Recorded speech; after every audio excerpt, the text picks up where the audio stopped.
Полиана Пендлтон мырзаға барып келгеннен кейін арада апта өткенде Тимоти Поли ханымды әйелдер көмегінің кезекті жиналысына алып барды. Сағат 3-ке таман тәтесі екі беті қып-қызыл болып үйге қайтып келді.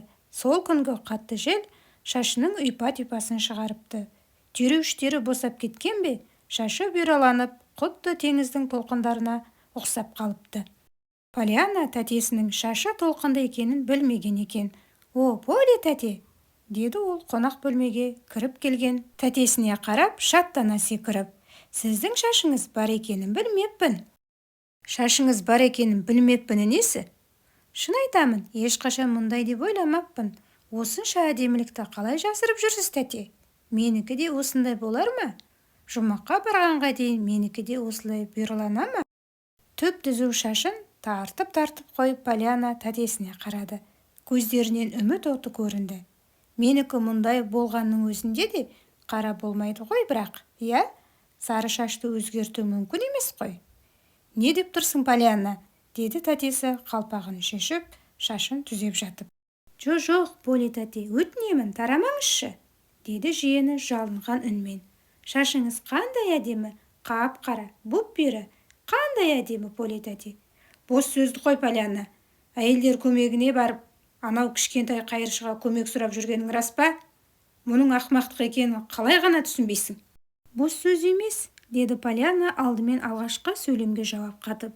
«Қандай әдемі екеніңізді өзіңіз де білсеңіз ғой. Поли тәте, қане сіздің шашыңызды мен тарап берейінші, қолымды қайтармаңызшы. Сноу ханымдікінде етіп тарап, сосын шашыңызға гүл қадап берейін. Гүлдей жайнап шыға келетіңізге сөз беремін. Тіпті Сноу ханымның шашынан да әдемі болатынына сөз беремін». «Полианна!» Поли ханымның даусы қатал да нық шықты. Әсілі ол жиенінің сөзіне қатты қуанып тұрған еді, бірақ онысын білдіргісі келген жоқ. Соңғы рет шаш үлгісіне қатысты мақтауды қашан естігені есінде жоқ. Тіпті оның әдемі болып жүргені де ешкімге керек еместей еді. «Полианна!» деді Поли ханым алдыңғысынан да нық дауыспен. «Сен менің сұрағыма жауап берген жоқсың. Әйелдер көмегіне барып, өзіңді сондай ақымақ етіп көрсетудің қажеті қанша еді? Сірә мұнан асқан бассыздық болмайтын шығар». «Иә, тәте, бірақ мені де тыңдаңызшы. Ол жерге барғанға дейін өзімнің қандай ақымақтыққа барып тұрғанымды білген жоқпын. Олар үшін жемейдің қалай өсіп жатқаннан гөрі есеп-қисаптары маңыздырақ екенін білсем, бармас та едім. Есесіне бәрін де түсіндім. Сосын өзіміздің әйелдер көмегіне жүгіндім. Жеме олардан жырақ қой, сондықтан есеп-қисаптарына кедергі келтіре қоймас деп ойладым. Поли тәте, мен сіздің үнді қызыңыз болдым емес пе? Солай ғой. Ал енді маған шашыңызды таратуға рұқсат беріңізші, қолымды қайтармаңызшы». Поли ханым бұл кезде шарасыздықтан не істерін білмей дағдарып тұрған еді. «Полианна, әйелдер көмегіндегілер сенің отырысқа кіріп келгеніңді айтқанда ұяттан жерге кіре жаздадым. Білесің бе? Мен...» Полиана қуанғаннан секіріп жіберді. «О, сіз шашыңызды тарауға болмайтынын айтқан жоқсыз. Яғни тарауға болады деген сөз ғой», деді ол шаттанып. «Қазір тоқтай тұрыңыз, мен жүгіріп барып тарақ алып келейін». «Полианна, Полианна!» Поли ханым кішкентай жиенін райынан қайтармақ ниетпен артынан жүгірді. «Полианна!» Поли ханымның даусы қарлығып шықты. Жиенін дәл жатын бөлменің алдында әрең қуып жетті. «О, бөлмеңізге келдіңіз бе?» деді Полианна бағанағыдан бетер қуанып. «Тіпті жақсы болды. Міне тарақ менің қолымда, ал сіз мына жерге отырыңыз». «Полианна, бірақ мен...» Поли ханым әрі қарай сөйлей алмай қалды. Бір жұмбақ күйге енді де ендігі жерде жиеніне ерік бере қойды. Қалаған қаламағанына қарамастан, енді бір мезетте айна алдындағы орындықта отырды. Ал бұл кезде Полиана әпкесінің шашын сәндеуге кірісіп те кеткен еді. «Шашыңыз не деген әдемі?» деді Полиана. «Тура Сноу ханымдікі сияқты. Тіпті сіздікі Сноу ханымдікіне қарағанда қалыңырақ екен. Солай болғаны дұрыста. Сіздің деніңіз сау, әрі андамында көп жүресіз. Ал мынандай әдемі шашыңызды жұрт көруі керек. Мұндай әдемілікті тығып жүргеніңізге елдің бәрі таңғалатын болады. Айтпады демеңіз. Қазір сіз хор қызындай құлпырып шыға келесіз, Поли тәте. жұрттың бәрі сізге қызыға да қызғана қарайды. Полианна, жайылған шаштың арасынан тәтесінің даусы құмығып естілді. Шашымды қайдан ғана тарата қойып едім, түсінсем бермасын. Поли тәте, қойыңызшы, ел жұрттың қызыға қарағаны сізге ұнамай ма сонда? Мен мысалы әдемілікті жақсы көремін, сіз жақсы көрмейсіз бе? Айналаңыздағы адамдардың әдемі болғаны жақсы ғой, ұсқынсыз болғаны қандай қиын. Полианна, бірақ мен шаш сәндегенді сондай жақсы көремін, деп Полианна қуана кірісіп кетті. Өзіміздің әйелдер көмегіндегі ханымдардың талайының шашын тарағанмын, бірақ олардың ешбірінің шашы сіздікіндей әдемі емес еді. Иә, Уайт ханымның шашы әдемі болатын. Бірде ол күндегісінен де құлпырып шыға келді. Өйткені мен оған, о, Поли тәте, таптым, бірақ әзірге бұл құпия. Міне, шашыңызды сәндеп те болдым. Қазір тез қайтып келемін. Ал оған дейін қозғалмай отыруға және айнаға қарамауға сөз беріңіз. Қане, келістік пе?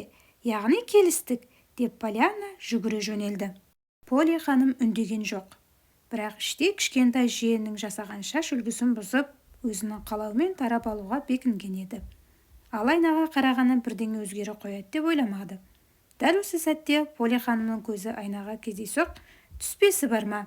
Айнадан өзін-өзі көрген ол жанын қойырға жер таппады. Өзінің жаңа кескінінен қысылып, қызарып кеткенін байқады. Мұны ойлауы мұң екен, екі беті одан бетер нарттай болып жанып шыға келді. Айнадан сондай сұлу әйелді көрді. Уылжыған жас емес шығар, бірақ алып ұшқан әрі өзі күтпеген бір бейне еді. Екі бетіне қан жүгіріп, көзі шоқтай жанды. Осы кескіні Поли ханымға сондай жарасымды секілді. Дауылдан ұйпа-түйпасы шыққан шашы толқынданып келіп маңдайына түсіп тұр екен. Полианна бұйра-бұйра шаштарын әдемілеп тарап қойыпты. Бұл да өзіне жараса кетіпті. Поли ханым өз-өзіне сүйсіне қарады. Сосын өзінің жеңілтектігіне қысылып та қалды. Полианна бөлмеге қайтып келгенде ғана есін жиды. Деп үлгерген жоқ. Полианна көзін жауып, оны орамалмен байлап қойды. «Не істеп жатырсың, Полианна?» деді Поли ханым. «Қане, қысқарт енді». Жиені сықылықтай күлді. «Алдын ала көргеніңізді қаламаймын, Поли тәте. Шыдамай айнаға қарап қоясыз ба деген ой келді. Көзіңізді сол үшін байлап қойдым. Ал енді тыныш отырыңыз, сәл ғана шыдасаңыз болғаны». «Жоқ, Полианна», қарсылық білдірген Поли ханым орнынан тұруға әрекеттенді. «Кәне, шеш көзімдегі орамалды. Тағы не ойлап таптың?» деді иығына жабылған әлденені сезе қойып. Полианна жауап орнына тағы да сыңғырлай күлді. Ол тәтесінің иығына шілтерлей тоқылған әдемі шәліні жапты. Толқығаннан ба, қол-аяғы дір-дір етеді. Сандықта ұзақ уақыт жатып қалған шәлі сарғая бастапты. Лаванданың иісі бұрқырап қоя берді. Полианна бұл шәліні өткен аптада Нэнси үй жинап жүргенде тауып алған. Тәтесінің шашын Уайт ханымдікіндей тарап жатқан кезде осы шәлі есіне түсті. Полианна сәл ғана артқа шегініп, сыни көзбен тағы бір қарады. Өзіне ұнап тұр. Тек бірдеңе жетіспей тұрған сияқты. Тәтесін қолынан жетектеген күйі террасаға алып шықты. Қол созым жерде раушан гүлдері өсіп тұрған еді. «Не істеп жатырсың, Полианна? Қайда бара жатырсың мені?» Орнынан қозғалғысы келмеген сыңаймен Поли ханым қарсылық танытты. «Мен бар болғаны 1 минутқа террасаға шығамыз», деп тәтесін бар күшімен тартқылай жөнелді. Қазір, дайын болып қалды», деді де раушан гүлін жұлып алып, әпкесінің шашына қыстыра қойды. «Міне болды», деді шаттана қуанған Полианна тәтесінің көзіндегі орамалды жұлып алып, сосын оны әрірек лақтырып жіберді де: «Поли тәте, қараңызшы, сізді қандай әдемі етіп сәндедім», дегенді де қосып қойды. Осы сәтте айналасына және өзіне таңдана қараған Поли ханым күтпеген жерден есі шыға жүгірген күйі өзінің жатын бөлмесіне кіріп кетті. Полианна тәтесінің көзі бақырайып кеткенін ғана көріп үлгерді. Поли ханым есік алдына келіп қалған арбаны көре салысымен алды-артына қарамай жүгірген еді. Полианна сол жаққа жалт қарағанда арбадағы адамды бірден таныды. «Чилтон мырза, дәрігер Чилтон!» деп қуана айғайлады терезеден басын шығарған күйі. «Маған келдіңіз бе?» «Қазір». «Иә, саған келдім», деді әлденеге абыржыған дәрігер жымиған болып. «Бері келе қойшы». Дәрігерге бара жатып, Полианна алдымен Поли ханымның жатын бөлмесіне кірді. Қып-қызыл болып кеткен мисс Поли жиеніне ашулана қараған күйі оның жаңа ғана жасаған шаш үлгісін бұзып жатыр екен. «Полианна, мұның не сенің?» деді мисс Полли дағдарған кейіппен.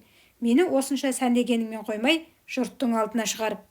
Полианнаның бұл сөзге жаны ауырып, көзіне жас үйірілді. «Бірақ сіз сондай әдемі болып кеттіңіз ғой, Полли тәте». «Әдемі деймісің?» Полли ханым жиеніне ызалана қарады.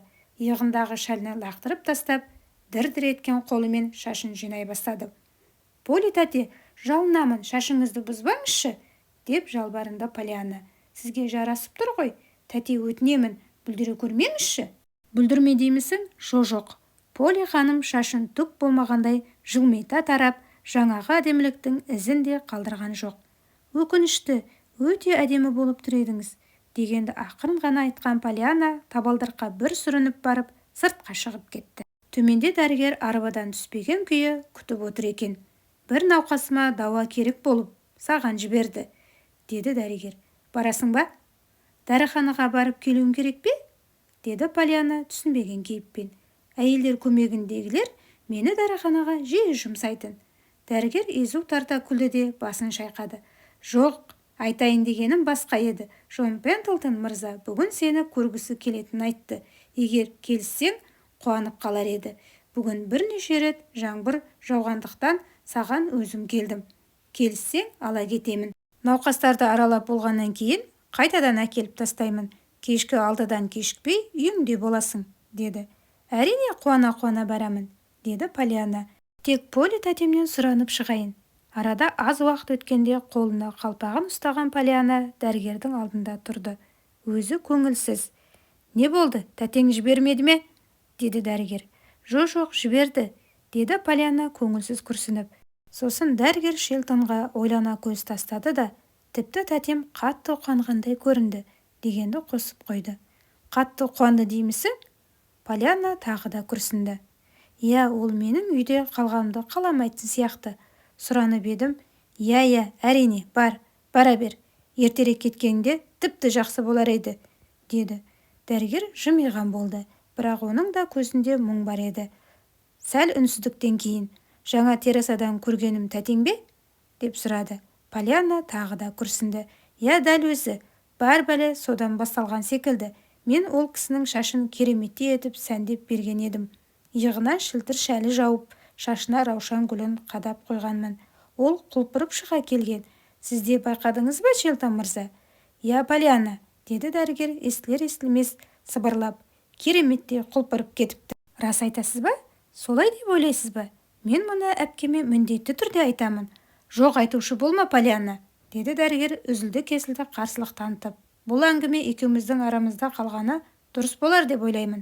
«Неге олай дейсіз, Шелтон мырза? Неге арамызда қалуы керек? Меніңше, сіз қуануыңыз керек. Өйткені мен қуанғанмен тәтең қуанбаса ше?» деді дәрігер оның сөзін бөліп. Полианна ойланып қалды. «Дұрыс айтасыз, Шелтон мырза. Ол қуанбауы мүмкін. Өйткені тәтем сіздің келе жатқаныңызды көре сала алды-артына қарамай жүгіріп бөлмесіне кіріп кетті. Сосын сіздің көріп қойғаныңыз үшін ұялатынын айтты». «Өзім де солай ойлап едім», деді дәрігер. «Түсінсем бұйырмасын, неге үйтеді?» деді Полианна таңданысын жасырмаған күйі. «Ол сондай әдемі еді ғой». Дәрігер үн қатпады.